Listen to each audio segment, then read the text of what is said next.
తెలియజేసుకుంటున్నా. ఇక ఈరోజు పెద్ద ఈవెంట్ ఏంటంటే, సరే నిన్నేదో చిన్న ఈవెంట్, అన్నా చెల్లెళ్ళు మేనల్లుడు అక్కడేదో అంత దూరం నుంచి వచ్చి సుమారు 2 నిమిషాల 1 సెకను ఆయన అక్కడ గడిపినట్టుగా తెలిసింది. మరి ఈ మాత్రం దానికి ప్రభుత్వ ఖర్చు ఆయన, ఎందుకంటే ఒక ట్రిప్ వచ్చి వెళ్తే 50 లక్షలు 60 లక్షలు అవుతుందన్నారు. మరి 50-60 లక్షల ఖర్చు మరి సొంతంగా పెట్టుకుంటారా లేక ప్రభుత్వ ఖర్చా తెలియదు. సరే ఏదేమైనా నిన్న ములినోడి చలి ఏంటి ఎంతో వేస్ట్ అయింది. సో దాని గురించి పట్టించుకోకర్లేదు. రాష్ట్ర ప్రజలందరికీ మేనమామైన జగన్మోహన్ రెడ్డి గారు సొంత మేనల్లుడు నిశ్చితార్థంలో ఏదో 10 నిమిషాలు పావు గంట ఉండుంటే చాలా బాగుండేదని చెప్పి జనం అందరూ అనుకున్నారు. బట్ మరి వారికి ఏమున్నాయో మనకు అనవసరం అనుకోండి. ముఖ్యంగా ఈరోజు నేను మాట్లాడాలి అనుకున్న అంశం బాబాసాహెబ్ అంబేద్కర్ గారి 206 అడుగుల విగ్రహ ప్రతిష్ట. అంబేద్కర్ గారిని గౌరవించడం, మరి భారతరత్న అవార్డీ, రాజ్యాంగ సృష్టికర్తల్లో మరి ఒకరు, మేజర్ చైర్మన్ ఆయన. రాజ్యాంగం ఆయన చేతుల మీదుగానే ప్రజెంట్ చేయడం జరిగింది. మరి అటువంటి విశిష్టమైన వ్యక్తిని గౌరవించుకోవటం 100% అవసరం. మొన్న మధ్య తెలంగాణలో కూడా అలాగే స్మృతివనం కట్టడం జరిగింది. ఆంధ్రాలో కూడా మరి గతంలో చంద్రబాబు నాయుడు గారికి వచ్చిన ఆలోచన అది. ఆయన అమరావతిలో సుందరంగా నిర్మించాలనుకున్న అమరావతిలో ఒక మ్యాక్సిమం ఏరియా సుమారు 100 ఎకరాలు కేటాయించి అత్యద్భుతంగా చేయాలి అనుకున్నారు. ఆ రాబోయే భవిష్యత్తులో మరి రాబోయే ఒక మహానగరంలో అంత విశాలమైన ప్రాంగణంలో అంబేద్కర్ గారి స్మృతివనం ఉంటే చాలా అద్భుతంగా ఉండేది. మరి విజయవాడ అసలే కొంచెం ఇరుకు నగరం. అక్కడ ఉన్న పీడబ్ల్యూడీ గ్రౌండ్స్, మా చిన్నప్పుడు, నేను విజయవాడలోనే పుట్టి పెరిగా, నా చిన్నప్పుడు పీడబ్ల్యూడీ గ్రౌండ్స్ అనేవారు. తర్వాత స్వరాజ్ మైదాన్ అని పేరు పెట్టారు. ఎందరో మహానుభావులు అక్కడ స్పీచెస్ ఇచ్చారు. పండిట్ నెహ్రూ గారి దగ్గర నుంచి మిస్సెస్ గాంధీ, ఎంతోమంది. మొట్టమొదటిసారి ఎన్టీ రామారావు గారి మీటింగ్ విజయవాడలో పీడబ్ల్యూడీ గ్రౌండ్స్లోనే అయింది. ఏ ఎగ్జిబిషన్ జరిగినా, ఎటువంటి మేజర్ ఈవెంట్స్ జరగాలన్నా కూడా నగరానికి నడిబొడ్డున ఆ పీడబ్ల్యూడీ గ్రౌండ్స్, ఆ 20 ఎకరాల ప్రాంగణం విజయవాడ నగర ప్రజలకి ఎంతో చక్కటి అందుబాటులో ఎన్నో అవసరాల కోసం ఉండేది. మరి కేవలం ఒక సామాజిక వర్గం మీద ద్వేషంతో, అలాగే మరి అంబేద్కర్ గారి మీద ఎంత ప్రేమ ఉందో నాకు తెలియదు ఏంటి. మరి అక్కడ అత్యద్భుతంగా అమరావతికి అందం తెచ్చే ఆ ప్రాజెక్టు, అంబేద్కర్ గారికి ఎంతో వన్నె చేకూర్చే ఆ ప్రాజెక్టు. ఎందుకంటే అమరావతి అంటేనే బౌద్ధ ఆరామాలు అక్కడ చాలా ఎక్కువ, బుద్ధుడు అనుచరులు అక్కడ ఉన్నారు. ఎన్నో బౌద్ధుల ఆ గుర్తులు, ఆనవాళ్ళు అక్కడ ఉన్నాయి. అటువంటి అంబేద్కర్ గారు ఆయన స్వీకరించిన మతం బౌద్ధం. అటువంటి బౌద్ధం స్వీకరించిన అంబేద్కర్ గారి ఆ స్మృతివనం మరి అమరావతి నగరంలో ఉంటే ఆ అందమే వేరు. అదే ఆయనకి నిజమైన ఎంతో గొప్ప గౌరవం ఇచ్చినట్టుగా ఉండేది. మరి ముఖ్యమంత్రి గారు విజయవాడ నడిబొడ్డున ఉన్న ఆ చిన్న ప్రదేశంలో మరి అటువంటి 206 అడుగుల విగ్రహం, 400 కోట్ల ఖర్చు సరే చూపెట్టింది. మరి అయిందంతో మనకు తెలియదు అనుకోండి. మరి అంత అత్యద్భుతంగా 206 అడుగుల విగ్రహం అంత చిన్న స్థలంలో కిక్కిరిసిన రోడ్ల మధ్య కాకుండా ఎంతోమందికి వీలుగా ఉండేలా సుందరమైన ప్రదేశంలో లేదన్న బాధ అంబేద్కర్ గారి అభిమానులందరికీ కూడా, అలాగే అందరూ అంబేద్కర్ గారి అభిమానులందరికీ కూడా చాలా నిరాశగా కూడా ఉంది. దీనికి మరి ఎస్సీల అభ్యున్నతికి ఎంతో పాటుపడ్డ మహానుభావుడు, నిజంగా ఎంతో చేయవలసిన అవసరం ఉంది, ఆయన చేశారు. కానీ ఎస్సీలకి ఏమీ చేయని వ్యక్తి చేతుల మీదుగా ఆ మహానుభావుడి విగ్రహావిష్కరణ జరగటం దురదృష్టంగా ఎంతోమంది భావిస్తున్నారు. మరి చెప్పాలి అంటే మరి ఎస్సీ సప్లాన్ నిధులన్నీ గల్లంతు చేసి బెస్ట్ అవైలబుల్ స్కూల్స్ని ఎత్తేసి, అంటే సుమారు 27 స్కీములు ఎత్తేసి వారి నిధుల్ని సుమారు 7,000 కోట్లు, హైకోర్టు కూడా లాస్ట్ టైం కామెంట్ చేసింది, ఎస్సీ కార్పొరేషన్కి సంబంధించిన వాళ్ళ లోన్ల నిమిత్తం కానీ అన్ని రకాలుగా షెడ్యూల్ కాస్ట్ వారిని సపోర్ట్ చేయడానికి ఉద్దేశించిన 7,000 కోట్లను మరి హాంఫర్ట్ చేసినట్టుగా ఇది ఎక్కడ పద్ధతి? అలాంటప్పుడు ఎస్సీ కార్పొరేషన్ అవసరం ఏముంది అని చెప్పి సాక్షాత్తు హైకోర్టే చెప్పిందంటే, మరి నా ఎస్సీలు నా ఎస్టీలు అని నిరంతరం పబ్లిక్లో రోధించే జగన్మోహన్ రెడ్డి గారు వాళ్ళకు చేసిన అన్యాయానికి మరి ఈ 206 అడుగుల విగ్రహం కాంపెన్సేషన్, ఆ విగ్రహంతో ఈ 7,000 కోట్లు డైవర్ట్ చేసిన ఆగ్రహంతో ఉన్న ఎస్సీ సామాజిక వర్గం శాంతిస్తుందా?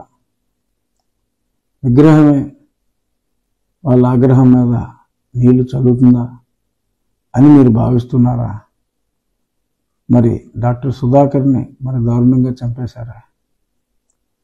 మరి అలాగే పార్సిల్ చేసిన సుబ్రహ్మణ్యం శవం ఆ ఆనవాళ్ళందరికీ తెలుసు, కానీ వారైతే బెయిల్లో ఉన్నారు. మరి మీ మీద చేసిన చిలిపి ప్రయోగం, అనుకుని చేసిన ఒక చిలిపి ప్రయోగంలో ఇరుక్కున్న ఎస్సీ సామాజిక వర్గానికి చెందిన శ్రీను ఎలియాస్ కోడికత్తి శ్రీను మరి కనీసం కోర్టుకు కూడా వెళ్ళి అతనికి, మీరు కోర్టుకు వెళ్తే బెయిల్ అన్నా వచ్చండి, బెయిల్ రాకుండా కూడా మరింత నిర్దయగా, ఇంత నిర్దాక్షిణ్యంగా ఉన్నారు. మరి కిషోర్ అనే వ్యక్తిని హెల్మెట్ పెట్టుకోలేదని చంపేశారు. ఆ మధ్యన పులివెందుల్లో కూడా ఒక ఎస్సీ సామాజిక వర్గానికి చెందిన వ్యక్తిని చంపేశారు. ఇలా ఎన్నో ఎన్నో ఎన్నో చరిత్రలో గతంలో ఎన్నడూ లేనంతగా మరి ఈ ఎస్సీ సామాజిక వర్గం మీద ఇన్ని దాడులు జరుగుతూ ఉంటే మరి పట్టించుకోకుండా మరి ఈరోజు మీ చేతుల మీదుగానే మరి ఆ మహానుభావుడి విగ్రహ ప్రతిష్ఠ జరగటం ఏమో, it's not in good taste, but of course మీరే చేయాలి, అది తప్పదు అనుకోండి. ఇక్కడ డాక్టర్ బిఆర్ అంబేద్కర్ గారి స్మృతివనం opening by Y S Jaganmohan Reddy chief minister of అని సమానంగా నార్మల్గా ఎక్కడైనా సరే ఎవరిదైతే విగ్రహం వారి పేరు రాస్తారో ఆవిష్కర్త మీతో పాటు మీ మంత్రులు వాళ్ళు వీళ్ళు వస్తాయి, పక్కన శిలాఫలకం పెడతారు, దాని మీద పేరు రాసుకుంటారు. ఇప్పుడు దాకా చరిత్రలో ఎవరో కూడా మరి ఇప్పుడు రేపు రామాలయం ప్రధాని గారు ఓపెన్ చేశారనుకోండి, Ayodhya Ram Mandir inaugurated by prime minister, honourable prime minister Shri Narendra Modi అని రాసుకుంటారా? రాసుకోరు కదా. కనీసం ఆయన పేరు ఎక్కడో ఓ పక్కన శిలాఫలకం మీద ఉంటుంది. అలాంటిది అసలు నేను అంబేద్కర్ గారితో సమానంగా మరి ఆయన స్థాయి ఏంటి? ప్యారలల్గా వైఎస్ జగన్మోహన్ రెడ్డి ముఖ్యమంత్రి ఇనాగ్రేటెడ్ అని చెప్పి ఆ తాటికాయంత అక్షరాలతో ఆయనతో సమానంగా రాసేసుకోవటం మరి ఎంతవరకు ఇది సమంజసం అన్న ఆలోచన కూడా లేకుండా మరి అలా మీరు రాసేసుకోవటం కూడా చాలా ఎక్కడో గుద్దినట్టు అందరూ ఫీల్ అవుతున్నారు. మీరు ఎంత న్యాయం చేశారు షెడ్యూల్ కాస్ట్ వారికి, షెడ్యూల్ ట్రైబ్ వారికి అనేది మీ వైస్ ఛాన్సలర్ అపాయింట్మెంట్స్ చూసినా, మీకున్న సలహాదారుల లిస్టు చూసినా, మీకున్న గవర్నమెంట్ లీడర్ల లిస్టు చూసినా, ఎక్కడ చూసినా మీకు షెడ్యూల్ కాస్ట్ వారి మీద మీకున్న అవ్యాజ్యమైన అనురాగానికి మచ్చు తొనకలుగా మరి ఇవన్నీ మిగిలిపోతున్నాయి. మరి ఇన్ని చేసి మరి ఇవాళ ఆ మీటింగ్కి మరి వాలంటీర్లందరినీ మార్కెట్లో వదిలి మీరు రాకపోతే మీకు మళ్ళీ యథాప్రకారం అవి రావు, ఈ రావు, స్కీములు రావు, మేము పెట్టిన బస్సులు ఎక్కి రావాల్సిందే అని సాయంత్రం 6 గంటలకు జరిగి ఆ ఫంక్షన్ని మళ్ళీ రాజకీయ వేదికగా చేసుకొని మళ్ళీ జనాలందరినీ బలవంతంగా రప్పించి మీ ఎలక్షన్ పబ్లిసిటీ కోసం ఎక్స్‌చక్కర్ డబ్బులతో మరి జనాలందరినీ అక్కడికి తోలించుకోవటం, మళ్ళీ యథాప్రకారం కనీసం ఇవాళైనా సరే రాజ్యాంగం అంబేద్కర్ గారికి విగ్రహం పెడతామే కాదు, ఆయన రచించిన రాజ్యాంగాన్ని గౌరవించండి. అంబేద్కర్ గారి రాజ్యాంగాన్ని గౌరవించండి బాబు. మీ ఇష్టం వచ్చినట్టు సొంత రాజ్యాంగాన్ని ఫాలో అయ్యి ఒక పార్లమెంటు సభ్యుడు అన్న కనీస గౌరవం లేకుండా హింసించి ఆనందించి అలా ఎన్నో, అంటే ఎంపీని హింసించొద్దు అని రాజ్యాంగంలో లేదనుకో వేరే విషయం, కానీ రాజ్యాంగంలో ఉన్న ఎన్నో అంశాలు మీరు అసలు కనీసం రాజ్యాంగం ఎప్పుడైనా ఒకసారైనా మీరు ఆ బుక్ ముట్టుకున్నారో లేదో కూడా నాకు తెలియదు. Please read the constitution of India. If at all you would have read it even once, this many mistakes would not have happened, my dear Jagannath Reddy. ఒకసారి రాజ్యాంగం మీకు తెలుగు చదవటం అంతంత మాత్రం కాబట్టి ఇంగ్లీష్లో ఉంటుంది రాజ్యాంగం, మీకు హిందీ బాగా వస్తే హిందీలో ఉంటుంది. దయచేసి ఇవాళ 6 గంటలకు ఇనాగ్రేట్ చేసే ముందు కొంచెం రాజ్యాంగం చదివితే బాగుంటుందనేది నా విన్నపం. చదివిన తర్వాత ఫాలో అయ్యే ప్రయత్నాలు చేయండి. అది అంబేద్కర్ గారికి మీరు ఇచ్చే నిజమైన నివాళి తప్ప అక్కడ అంబేద్కర్ గారి విగ్రహం పెట్టి ఈ వాలంటీర్ గారితోటేమో మొత్తం ఈ జనాలందరినీ వేసుకొచ్చి బస్సుల్లో వేసుకొచ్చి బలవంతంగా అక్కడ పెట్టి అక్కడ పబ్లిక్ మీటింగ్లో ఆ చంద్రబాబు నాయుడు, ఆ దత్తపుత్రుడు, ఆ రామోజీరావు, ఈ రాధాకృష్ణ, ఇటువంటి వికిలి మాటలు దయచేసి ఈరోజు కేవలం అంబేద్కర్ గారి గురించి మీకు ఏమన్నా తెలిస్తే ఆయన గురించి 4 ముక్కలు చెప్పి అది అంబేద్కర్ గారి స్మృతివనం సభగానే ట్రీట్ చేయాలి తప్ప దాన్ని మీరేదో ఏమీ చేయని షెడ్యూల్ కాస్ట్ వారికి ఎంతో చేశానని చెప్పి అబద్ధాలు చెప్పుకుంటారు కాబట్టి చెప్పుకోండి, తప్పదు. ఆల్రెడీ స్పీచ్ రాసే ఉంటారు.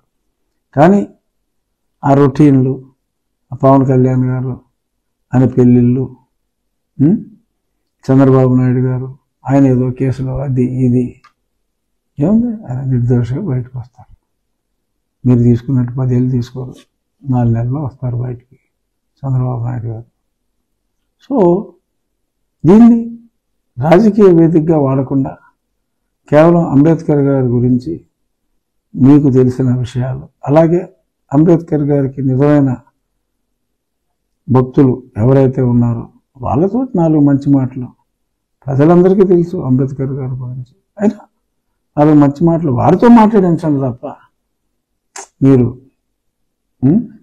వద్దు. రేపు నుంచి మిమ్మల్ని ఆ మధ్యన గాంధీతో పోల్చారు, ఎవరో పూలేతో పోల్చారు. ఇవాళ అభినవ్ అంబేద్కర్, జగన్మోహన్ రెడ్డి అని కూడా కొందరు బుచ్చేమ్ గారిలాగా పాటలు పాడవచ్చు. చాలా చాలా చాలా చూడటానికి మేము మెంటల్గా ప్రిపేర్డ్గా ఉన్నాం. ఇవాళ నుంచి ఇవాళ మిమ్మల్ని అభినవ్ అంబేద్కర్గా కూడా జనాలు కీర్తించవచ్చు. అందుకని ముందు రాజ్యాంగం చదవండి, అంబేద్కర్ గారిని గౌరవించండి అని తెలియజేస్తూ, నాకు త్రోట్ బాగా విగ్గా ఉంది కాబట్టి ఇంకా కొన్ని చిన్న అంశాలని స్పృశించకుండా జోహార్ అంబేద్కర్, జోహార్ అంబేద్కర్.